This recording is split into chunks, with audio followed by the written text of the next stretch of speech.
I want to break this down real quickly about the gas attacks, just to show you it's very easy to debunk the gas attacks, which is why they'll never do it on MSNBC. Here it is. So the first gas attack, remember Barack Obama wanted to bomb Syria because they did gas attacks. And, well, here's from the Daily Mail. UN accuses Syrian rebels of carrying out sarin gas attacks, which had been blamed on Assad's troops. And if you look at the date, May 7, 2013. So that was right after the first. Isn't it amazing all the gas attacks happen right around this time of the year? So that's from the Daily Mail. And if you read down, it says Carla Del Ponte said the UN Commission investigating war crimes in Syria has strong, concrete suspicions that rebels used chemical weapons. I love that sentence. Strong, concrete suspicions. Suspicions just negated those two other things. That concretes, yeah. Yeah. Concrete means 100% definite. Yes. And then after that you put suspicions. So that means they're definitely suspicious. They're definitely suspicious. That's all that means. She says her remarks contradict statements by the U.S. and U.K., which said intelligence indicated Syrian soldiers used the weapons. Today, fighting continued across Syria as rebels advanced on a northern airbase and shot down a helicopter in the east. So when they say rebels, they mean al-Nusra, Al-Qaeda, and ISIS. That's who the rebels are. Here's from the Telegraph, same story. UN accuses Syrian rebels of chemical weapon use. Syrian rebels have made use of a deadly nerve agent sarin in their war-torn country's conflict, UN human rights investigator Carla Del Ponte said. A senior United Nations official has claimed the Syrian rebels may have used chemical weapons. Carla Del Ponte, there it is. Our investigators have been in neighboring countries interviewing victims, doctors, and field hospitals, and there are strong concrete suspicions, there's that term, but not yet incontrovertible proof of the use of sarin gas, said Del Ponte. This was use on the part of the opposition, the rebels, not by the government authorities. So there you go. So that's the first gas attack. We got rid of that one. And here's Stephen Colbert talking with Madeleine Albright about that gas attack. You want to see something? Here's Stephen Colbert, who used to do one of the most brilliant comedy satirical shows in the history of comedy. And he quit it so he could do a less inspired, more of a bullshit entertainment show, and he misleads the country on a nightly basis, and it breaks my heart to see it. So here he is with Madeleine Albright. Now, if you don't know who Madeleine Albright is, here she is being asked about, after we invaded Iraq the first time, killed all those people for oil, then we put sanctions on them, which kept medicine away from sick people inside Iraq, and here's what she's asked about that. We have heard that 500,000 children have died. I mean, that's more children than died in Hiroshima. We killed 500,000 kids in Iraq. We did that by our sanctions. And now we're supposed to start World War III over 60 people being gassed in Syria? Double CK.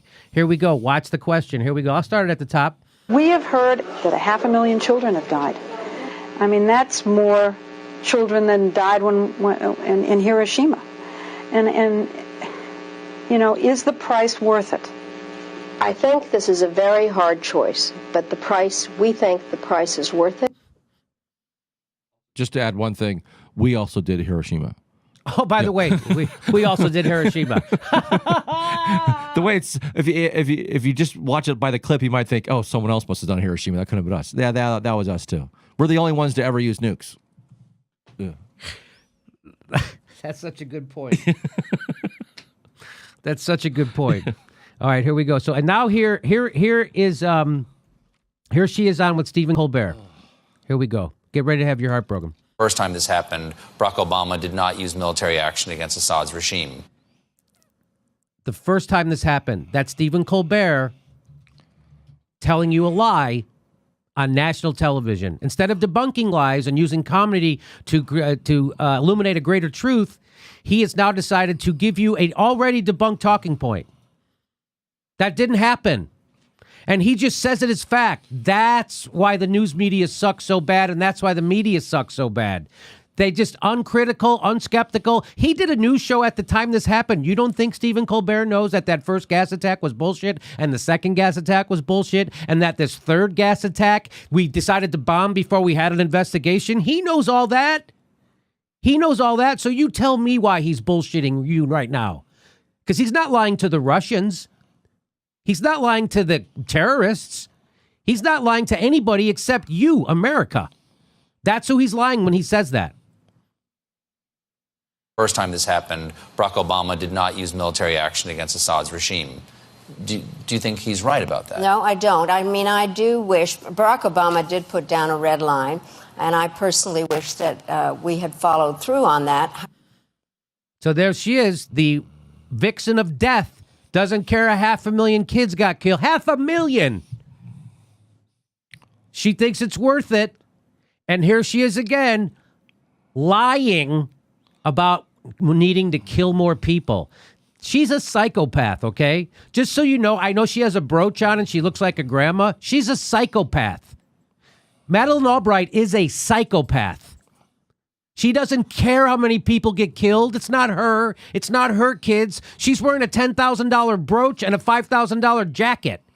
She doesn't care. She's getting into a chauffeured limousine. She's going to go out for a $500 dinner, and then her butler's going to put her to bed. She doesn't care that people are being killed. She kills people. 500,000 people killed in Iraq, and she said it was worth it. That's who these people are. It's scary stuff. And sometimes, you know, when you look at how the war starters, let's say, the people who are actually starting the wars, you know, and then when you know that war is for profit, that's how they look at things. There's no humanity. And it can be really hard to realize that there's someone or people or governments that are so heartless. They're just looking at math. And they have no value in human lives of their own country or of other countries, because, you know, we'll use these human lives to kill those human lives, and then they make this amount or whatever. It's just it's awful. 1 year ago, almost the exact same thing happened. There was President Trump announced he was going to pull out of Syria and de-escalate, and there was a gas attack, and at the time, Hillary Clinton called for U.S. to bomb Syrian airfields. Glenn Greenwald points it out. That was 1 year and 5 days ago. That was on the 11th.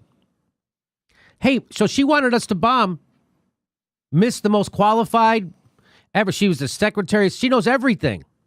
She wanted us to bomb Syria because of a gas attack. Well, guess what? This is from February. Mattis admits there was no evidence Assad used poison gas on his people.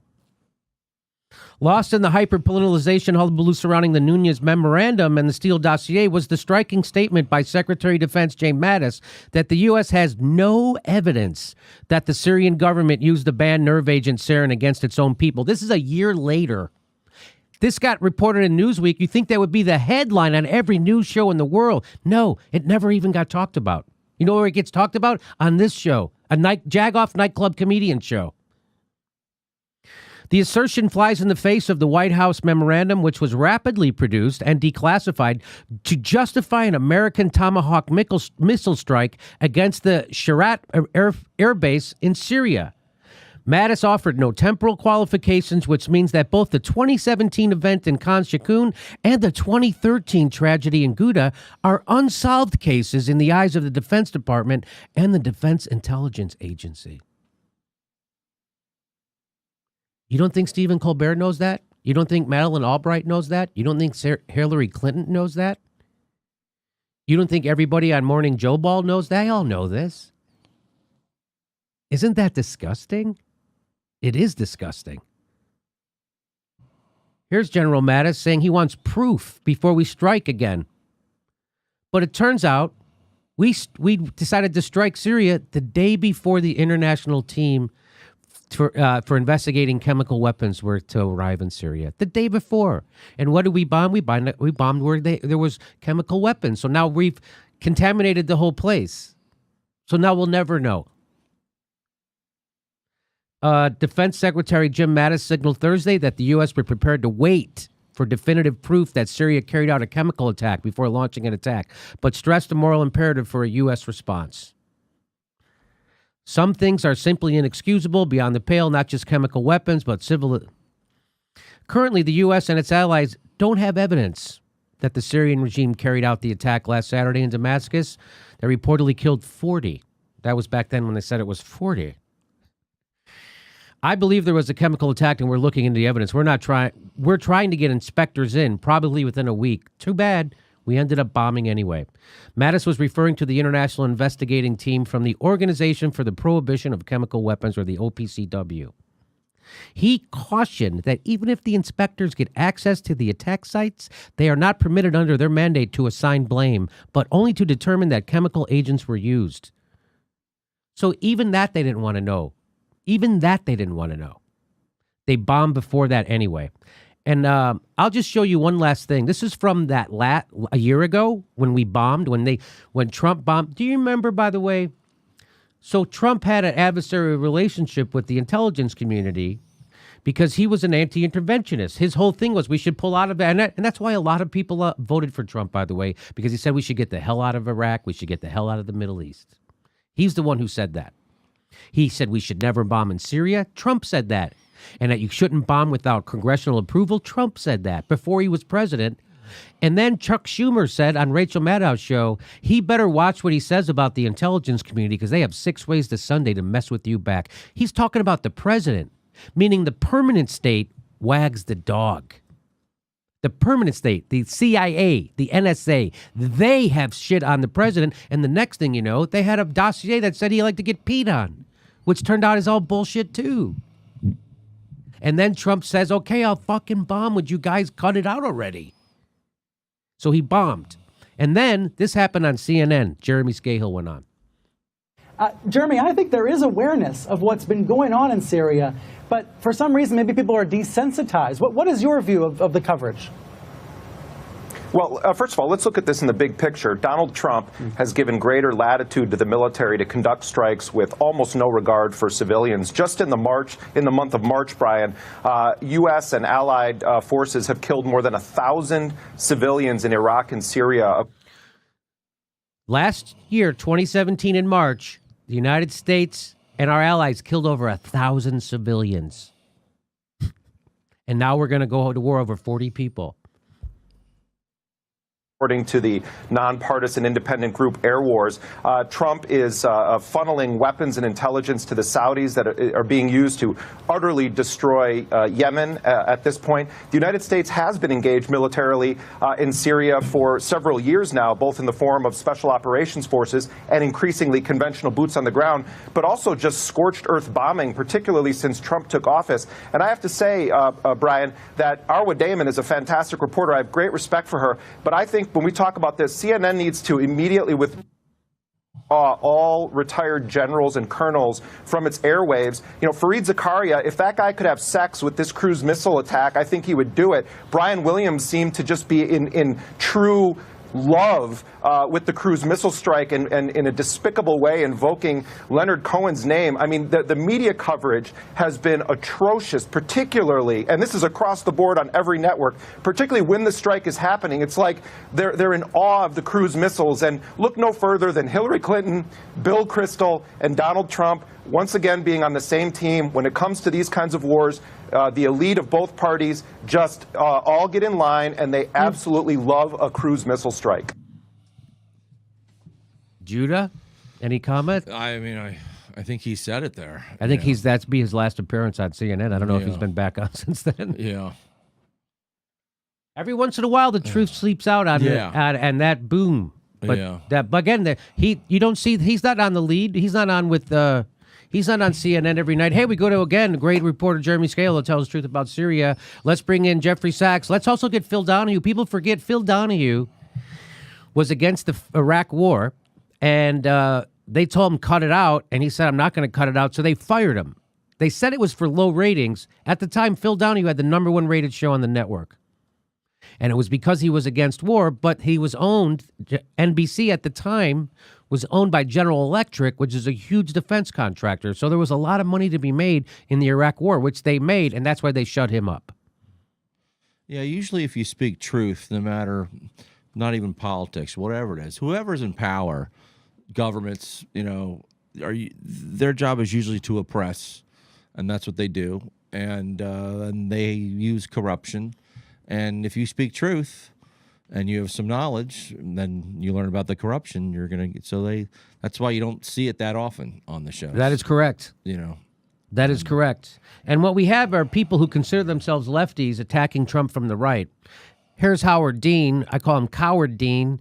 And he's yelling at Donald Trump to have a muscular response and be more bellicose and saber-rattling with nuclear power. If you had done your job consistently, this would not have happened. Why are you such a wimp in the face of Assad and Putin? He calls him a wimp. What do you want him to do, Howard? You want him to start a war with Putin? Is that what you want him to do with the nuclear power? You want a saber rattle? That's Howard Dean. Again, these people are the scum of the earth. And I think there's no word strong enough to say what was wrong with these people because they're advocating for killing people they don't even know. Anyway, so so how do I know? How do we know this is all at the behest of Saudi Arabia? Well, John Kerry, when he was Secretary of State, gave testimony in front of the House Foreign Affairs Committee, and he said this. Anything about this rumor, so I'm not going to comment on it because it is a rumor. It's first I've heard of it. With respect to Arab countries offering to bear cost and to assist, the answer is profoundly yes. By the way, in back, those people holding up red hands, that's Code Pink. I don't know if you know who Code Pink is. Great. Code Pink is headed by Medea Benjamin, and they're anti-war. They are virulently anti-war, no matter what, in all situations. And in fact, if you're for war, they'll kill you. That's my little joke. No, but that joke, I was actually going to say something about Trump's tweet and then Howard Dean's response to it.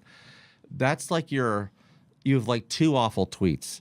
You know what I mean? It's like, it's like this toxic masculinity. It's like one guy does an asshole thing, and then the other guy does that same kind of asshole thing to that guy, and it's like that's not how you defeat Trump. You know what I mean? Right? Yeah. You don't defeat him by being a bigger asshole. Yeah, than yeah. him, I'll be a bigger dick than Trump. It's like, and that's what he's trying to do. It's this. But yeah, Code Pink is. I support them, and I think people should follow them on Twitter. But to me, it's amazing how the country, there's just not nearly a big enough anti-war movement as there should be. It seems like in this country, it seems like I remember with all the things that are going on, it seems like people have like forgotten. This is it's almost the whole game. Yeah. And it's like you can't forget about. Making sure to be anti-war, it's just people are forgetting to make sure to be anti-war. They're getting bombarded with propaganda from all sides at 24/7 that says we have to do this, and if you're a moral person, you'll want to bomb because you can't let them gas people. Yeah. So this is kind of stunning. I don't know if you've ever seen this, but watch this. That offer is on the table. The offer, he said, has the Arab countries offered to pay for us to go into Syria? He says they have. That offer's on the table. Gets better. With respect to boots on the ground, profoundly no. There will be no boots on the ground. The president has said that again and again, and there is nothing in this authorization that should contemplate it. We reiterate, no boots on the ground. In terms of what do you do if it doesn't work, I think I'll let General Dempsey speak to the question of targeting, which he can't go into in detail. But we have absolute confidence that what our military undertakes to do, if it is ordered to do so, will degrade the capacity of Assad to use these weapons and serve as a very strong deterrence. And if it doesn't, then there are subsequent possibilities as to how you could reinforce that. Thank you, Mr. Secretary. And the details on the offer and the proposal on the table, what are the figures that we're talking about? The details of the offer on the table. What she's asking is the details of the offer of Saudi Arabia on the table for us to do their military work at their behest. What are they willing to give us? Well, we don't know what action we're engaged in right now, but they've been quite significant. I mean, very significant. In fact, some of them have said that if the United States is prepared to go do the whole thing the way we've done it previously in other places, they'll carry that cost. That's how dedicated they are to this. He first laughs, and then he goes, they've said that if we're willing to go in and do it like we've done before, meaning Iraq the first time, Iraq the second time, if we're willing to go in and do it all ourselves, they'll pay for it all. That's how committed they are. He just said that. Because how this works is, whenever someone wants to buy oil from Saudi Arabia, they have to take their currency and turn it into American dollars and then buy it. And then Saudi Arabia takes a lot of those dollars and puts them back in our economy, buys our treasury bills or whatever they do. That's called the petrodollar system, which is what's propping up our dollar. So that's why this is, and that's never talked about. Ever talked about. So there you go. And by the way, why are we there? This is why we're here. Because they want to, Saudi Arabia and Qatar wants to put a pipeline, natural gas pipeline through Syria that sells it to Europe. Do you see Europe's over here? They want to sell natural gas to Europe. And so does Iran. That's their pipeline. So that's what this is all about. That's part of it. Plus, also, Israel is urging the United States to intervene. So now you know the rest of the story. It's kind of stunning, don't you think? Did you ever see that video of John Kerry admitting Saudi Arabia? I mean, they just admit it. So depressing. It's just like, it is depressing, right? yeah. I mean, you got to fight, but it's so depressing. It's overwhelming, and that's why we have a show. Yeah. Because the news media sucks so hard. That's why a couple of nightclub jagoff comedians can tell you the truth 100 times better than the Wall Street Journal, the Washington Post, the New York Times, CNN, MSNBC. We'll tell you the truth. They're not gonna. I'm not paid to lie to you. I've been dying for someone to pay me to lie to you. I cannot wait to sell out. I will, 30 grand a day, I'll say whatever they want. But they ain't. They ain't paying me that. They're paying Chris Hayes that, Lawrence O'Donnell and Rachel Maddow, the dregs. So, Judith, thanks for sitting in. And thanks, man. I really appreciate it. Everybody, I want to remind everyone to check out your special. Thank you, dude. And America is the greatest country in the United States. Yep. It talks about all the stuff you want to talk about, and he does it in a hilarious way. And it's up for a Webby Award. So please go to judithfriedlander.com to check that out. Judith, thanks for being our guest. Thanks for having me here, man. Keep doing your thing, man. Okay, brother. Yeah. Please make sure you subscribe. Even if you think you are, you're probably not. Just takes a second to check, and then click the bell so they give you a notification when we drop a video. They probably won't notify you because they're trying to suppress independent news, but that's all we can do. June 30th, we're in Portland, Oregon. If you can become a patron, we give you hours of bonus material every week. And we're on Steam It. We're steaming it right now. Plus, on Saturdays, we do our Super Chat. It's a solid chat Saturday. You ask us questions, we'll talk back. That's at 2 p.m. Pacific time on Saturdays. Thanks for your support.